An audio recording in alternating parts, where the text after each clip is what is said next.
Et qui dit mondial dans 3 jours, dit aussi folie des Panini. Le Brésil s'y est mis aussi, il n'échappe pas à la règle à Rio de Janeiro.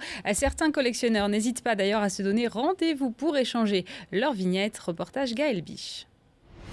C'est un business assez particulier qui anime quotidiennement les rues de Rio de Janeiro. Par dizaines, ils se réunissent autour de leur passion, le troc de vignettes Panini. Et ce n'est pas un jeu, cela coûte même un peu d'argent. Ils payent jusqu'à 2 € pour une vignette. Neymar, c'est le plus cher et le plus recherché. Réellement, il y a beaucoup de personnes. C'est impressionnant le nombre de gens qui viennent échanger.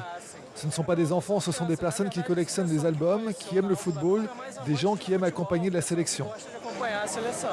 Plus la Coupe du Monde approche, plus les collectionneurs s'empressent de terminer leur album, car certaines vignettes sont plus rares que d'autres. C'est tout l'intérêt de cette chasse à l'image.